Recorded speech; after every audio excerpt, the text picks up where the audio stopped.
What's going on, guys? We are Tottenham TV here, and it's North London derby weekend, and this is one North London derby I think most Spurs fans probably aren't looking forward to compared to most of the North London derbies. Spurs are coming into this game in bad form. Arsenal coming into this game with their tails up. They've improved their performances of late. There's no doubt about it. We can't underestimate the threat that Arsenal will pose in this game. Albeit they're not perfect, but the way Spurs are playing, you wouldn't back us losing to anyone at the moment. So the fact that Arsenal's come around the corner, it's probably the worst time for us. However, as they say in the derby, form goes out the window, so it could be the worst time or the best time, however way you look at it, because maybe this could be a chance to get our season back on track, get 3 points, and maybe look for a Europa League spot. But this is going to be a tactical preview for you guys. We're going to look at how Arsenal have been setting up in the last few games, where they're vulnerable. So first of all, Arsenal have been lining up in the past few games with 3 at the back formation, a bit of a 3-4-3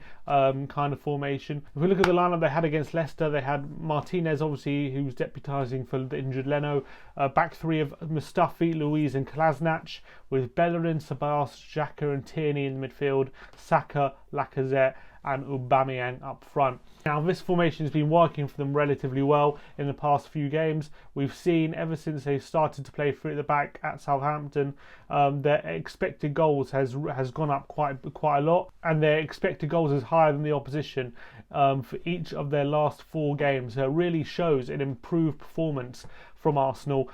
We can see ever since they played against Southampton, they've won 3 and drawn 1, only conceding 1 goal, that controversial VAR goal against Jamie Vardy in the past 4 games. And this is worrying signs for us, because they seem to have found a formula which is working for them just before the derby. Whereas if you see for Spurs, in our last 4 games, since we come back for the restart, we played 5 games, we've won 2, drawn 2, lost 1.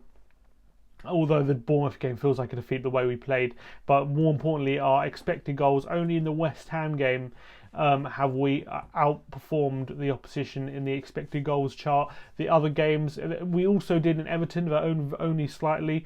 Doesn't really, the margin of error is very, very small. Even in the Bournemouth game, Bournemouth had higher expected goals than us. Sheffield United higher expected goals, and Manchester United a lot higher than us. And judging by the expected goals metric, we were quite lucky actually to get a point in that game. How expected goals works, if people are unfamiliar with this kind of stats kind of formula, how to explain it is, if we look at the Google definition, expected goals is a metric which assesses the chance of a shot becoming a goal. It provides a good way to judge the quality of shots, since a 0.4 expected goals value should be scored at 40% of the time, and expected goal of 1 is the highest value a single shot can be, implying that a player has 100% chance of scoring. Basically, if a player has an open goal on the goal line, that would be a 1 expected goal, because 100% of the time a player is expected to score those goals. If a player has a shot from his own half, that would be probably a 0.01 expected goals, because 1% of the time is expected to score that goal.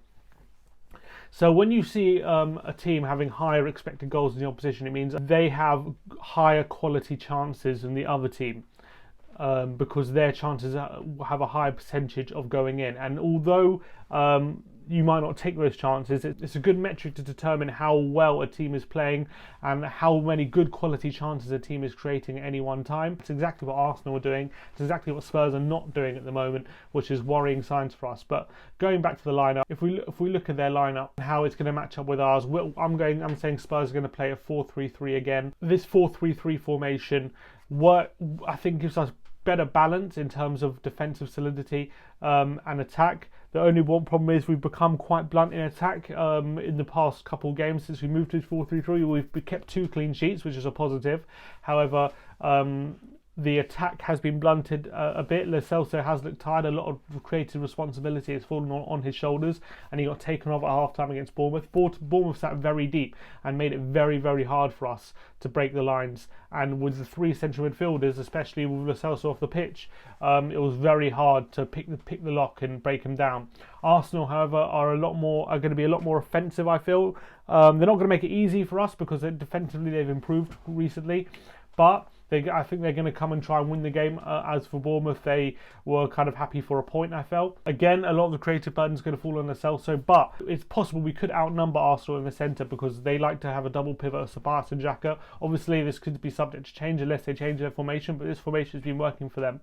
And if they play this 3-5-2 formation, we play 4-3-3, we could have Winks, Lo Celso and Sissoko up against Ceballos and Xhaka, which could help us in the numbers in midfield, could help us outnumber them and be able to play around them, and maybe open up space in the forward areas for Kane, Son and Lucas to exploit. One area which definitely Arsenal have been vulnerable ever since they've moved to 3 at the back is Kolasinac. That other area between Kolasinac and Tierney has been a big problem. Traore got in a couple times over there, even though he failed to make them pay. Jamie Vardy created a chance, and Demarai Gray set up Jamie Vardy's goal in between that area. So that's where Arsenal are most vulnerable when we're going forward. So I think in the central midfield areas here, Ceballos and Xhaka don't have much defensive solidity. If Tottenham are to overrun them, Sissoko is very physical. He has the strength and the power over those two players. However, what they are both very good at is on the ball spraying passes to runners, which is going to be a big problem for us, because with Bellerin and Tierney being wide fullbacks, and Arsenal like to play inside forwards, it's a big problem for Spurs because they're going to create overloads on the wide areas. This means that Son and Lucas are going to have to track back these players all game.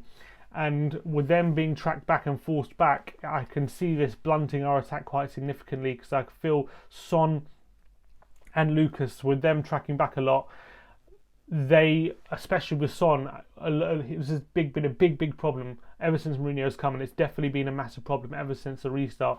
He's spending way too much energy tracking back the fullbacks, making sure that we're not getting caught out at the back, and he's not expanding enough energy going forward in the forward areas. And when he does get there, he just seems to out of breath. He just seems that he doesn't have the energy to create something, and with sharp movements, he seems a bit lackluster.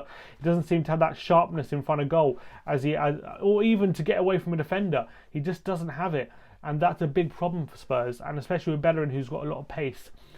He's going to be causing overloads, and Davis is going to be very busy with Bukayo Saka or Aubameyang, whoever plays on the right. Looks like to me Saka. Davis is going to have his hands full. He's not going to have time to be able to track Bellerin as well. Son's going to have to track him all the time, and Bellerin loves to get forward. Whether it's Bellerin or Cedric, it could be either of the two. Hopefully it's Cedric. It might be less of a problem. But if it's Bellerin, he does have a lot of pace, and he could cause a lot of problems. And that's where Arsenal will be getting a lot of joy, especially since they moved to 3 at the back, causing overloads on the wide areas, is creating space in the central areas, which is where Saka got his goal against Wolves. Lacazette as well got a nice goal after the wide forwards created space. They're finding good space between fullback and centre back areas, because their wing backs are creating space with overloads, and especially against Wolves, who also like to play wing backs.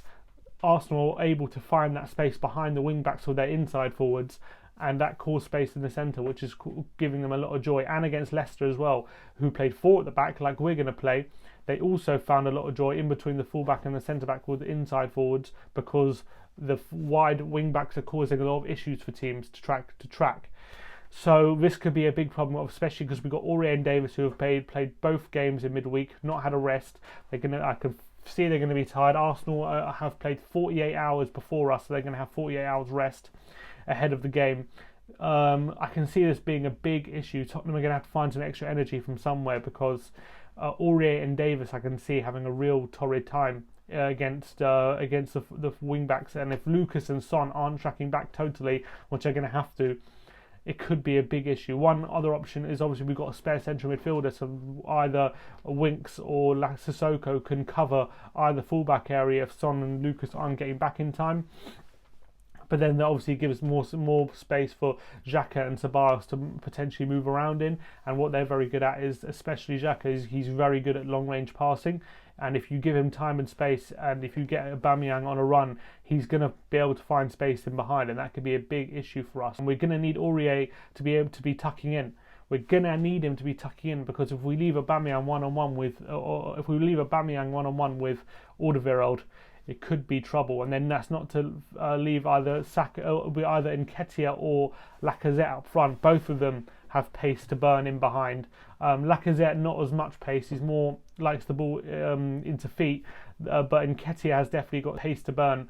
And if we have Toby up one-on-one against Aubameyang, that leaves a lot of space for the other striker up against Sanchez. And with Ben Davies, we know going to be have his hands full with Saka or Bellerin. This could be a big problem for Spurs, big problem. And I am worried. I'm worried by how they're setting up. And this could have also repercussions going forward, because if Son and Lucas are spending too much of their energy tracking back, that leaves Harry Kane up against 3 centre-backs. Now that also it's a big problem, because it's hard enough when it'll be a different issue if Lucas and Son are able to exploit the space behind Bellerin and Tierney and drag Kolasinac and Mustafi out onto wide areas. That leaves Kane with space in the centre. But if Son and Lucas are too busy tracking back, and when we get a chance to counter, if they're always going to be in front of Bellerin and Tierney and not looking to exploit the space in behind them, that could leave Harry Kane very isolated. And now, to be honest, that's what we've seen. We've seen a lot of just during Jose Mourinho's stint in charge so far, and we've seen Harry Kane very isolated up top. We've seen him very little help. We've seen him looking to create things by himself. And we need Son and Lucas to be. I know Mourinho is going to hammer home that he needs them to track back because of the overloads, and we are going to have to defend. We're going to have to defend deep, and we're going to have to be tracking those fullbacks. But we have to pick our opportunities to exploit the space in behind those wing-back areas. Because if we don't, Harry Kane's not going to get a chance against 3 centre-backs. It's going to be easy pickings.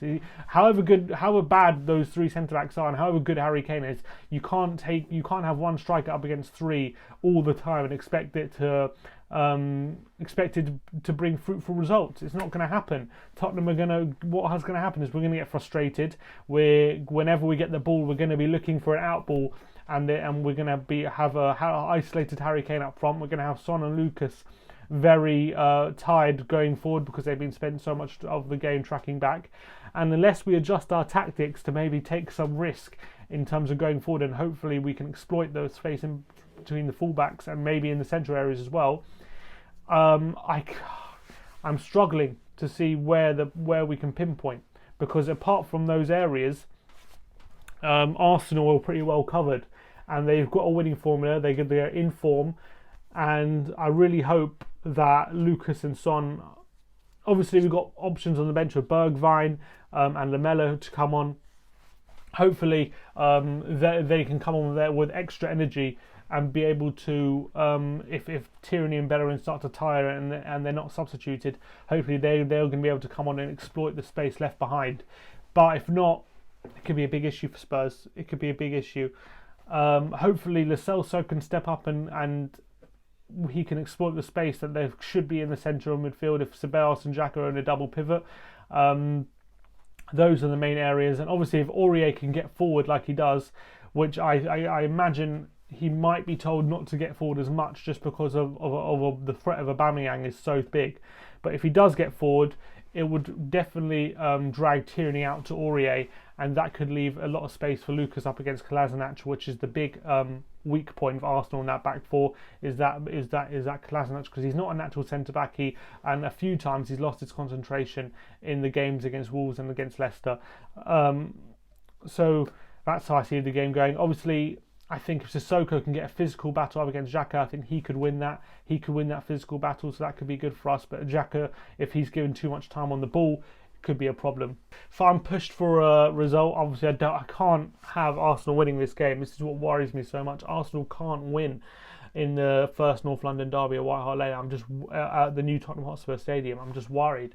Looking at the game, looking at the trajectory of both teams at the moment, and looking at the tactics as well, I think Arsenal was set up well to combat us, and I'm worried about that. I am worried about that. I'm going to go for a draw. I'm going to go for 1-1. That's what I went for in my prediction, in my predicted lineup video. That is my prediction. Hopefully, we have enough attacking intent that we can exploit the space left in behind the Arsenal defence. If not, we could be in for an embarrassing defeat. I hope not. I'm going to go for 1-1. I'm going to go for a draw. But Arsenal are not infallible. They make mistakes as well. And although they've impressed, a lot of their goals have come from mistakes from the back four. And if we don't make mistakes, if we don't give them encouragement early doors, hopefully we can grow into the game and maybe start dominating the ball and stamping on authority. But it remains to be seen. I'm going for 1-1. I'm worried that we could be facing defeat, but we have to go into this game, hopefully the team go into this game with confidence that they can get a result with passion and aggression in the derby, knowing what this means to the fans, knowing that we cannot allow Arsenal to win the first North London derby at the new Tottenham Hotspur Stadium, and also we have to defend our home like it is your own home, and not let the enemy come in and embarrass us and wipe the floor with us. We can't let that happen, and I'm confident. I'm not confident we won't let that happen, but I'm hopeful. I'm just hopeful at the moment. Hopefully we can hurt them. But let us know in the comments below. Hopefully it hasn't been too downbeat. Hopefully this gives you a little bit of insight into how I see the game going tactically. Like and subscribe and comment below. Let us know how you see the game going. And as always, come on you Spurs.